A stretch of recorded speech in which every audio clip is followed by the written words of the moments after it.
did not get good value for money. It is primarily one of two things. It is either due to incompetence, so that they presided over the rip-off, and Madam Speaker, the rip-off need not have been members of the government. It could be the contractor who took them for a ride because of their incompetence, so the people lose. Or, Madam Speaker, in generic terms, they could have aided and abetted it for private gains. That is a reality. It is a possibility. I am not accusing any member specifically. I am trying to say here, Madam Speaker, that it is well known throughout the world that government contracting, it is the primary area of corruption that you find in any country. And let me state here, since, Madam Speaker, I didn't wish to overstep here, but I have no doubt that there's corruption in the UPP. I'm not accusing any specific member.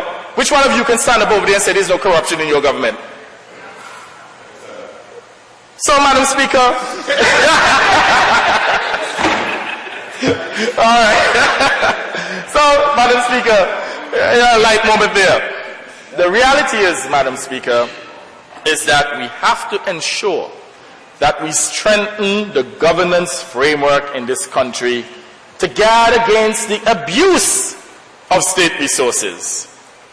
And, Madam Speaker, you know, the resolution spoke to some other ills within the government. It speaks to the issue of nepotism, Madam Speaker, in which members on the other side continue as a matter of priority to employ members of their family. The resolution also speaks to government contracting. And I want to state here, Madam Speaker, that the tenders process has been undermined severely by the UPP government. They have been utilizing selective tendering as a process to facilitate their bilateral negotiations with contractors. And as a matter of fact, I have here, for instance, Madam Speaker, a number of contracts, and we're talking about multi-million-dollar contracts that were extended to several contractors to do roads. Now, Madam Speaker,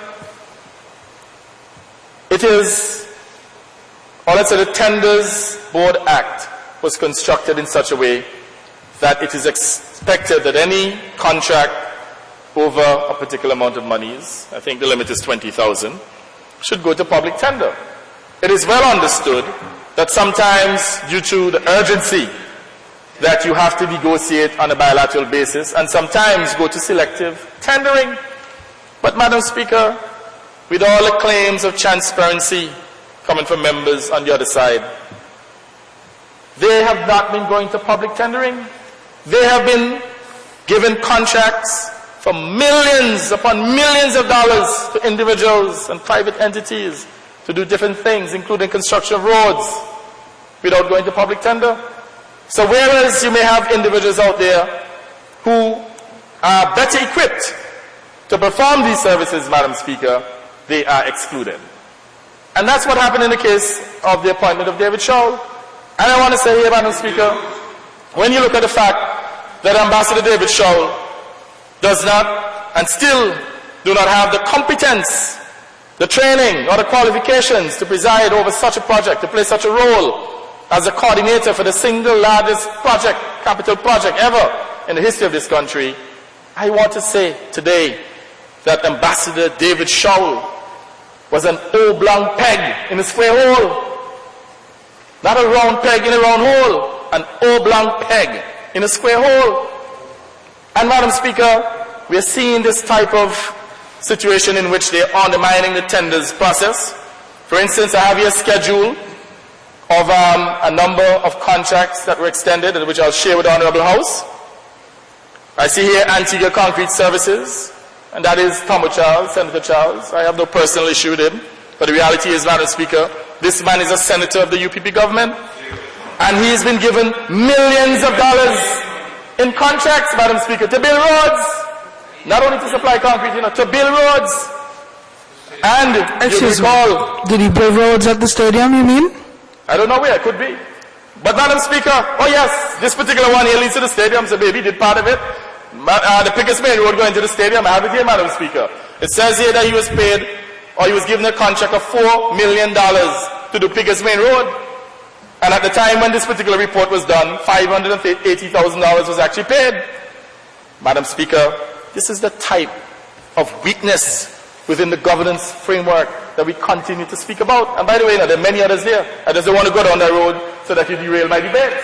But, Madam Speaker, the reality is, government contracting in this country has some fundamental weaknesses.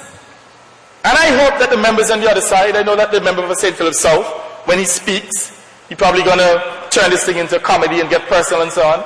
But he has to understand that we have to have systems in place to guard against the abuse of public resources. Because we're a small country, we have very limited resources, and the people of this country elected the UPP government to get good value for money. Now obviously, if they can't get good value for money, then they have no other alternative but to get rid of them. So that they should not see this form of criticism as being personal. It is about ensuring that there is balance within the system. And Madam Speaker, I take my role as a member of the opposition very seriously. I am being paid to play this part. I am a fundamental part of the governance of the country. And my role is to examine issues like these and to give my opinion without fear or favor.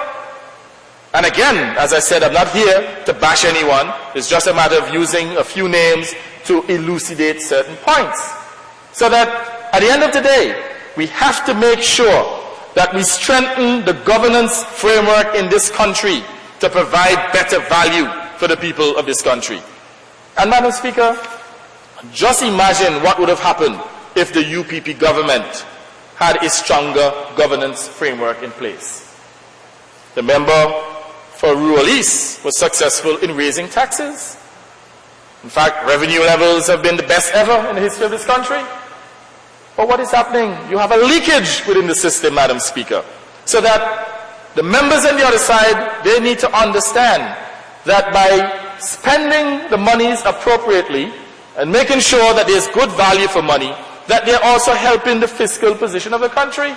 It means, therefore, that the deficits that the present government is chalking up will be less.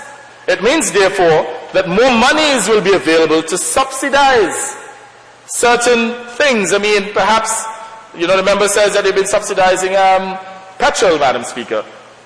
Perhaps if the UPP government was not such a wasteful government, they would have had more monies available to do more social programs, to provide more subsidies, perhaps to even widen the list of exempt goods and zero-rated goods, so as to bring relief to the people of this country. So that I want the members on the other side to understand the nexus, Madam Speaker, between good governance and government contracting, to understand that they are integrated, that by virtue of getting better value for money, you're able to better provide for the people of this country, especially the poor and the vulnerable. And again, Madam Speaker, speaking generically about the issue of corruption, it is well known that corruption impacts negatively on the standard of living of the people. So that is why we have to make sure that there are systems in place.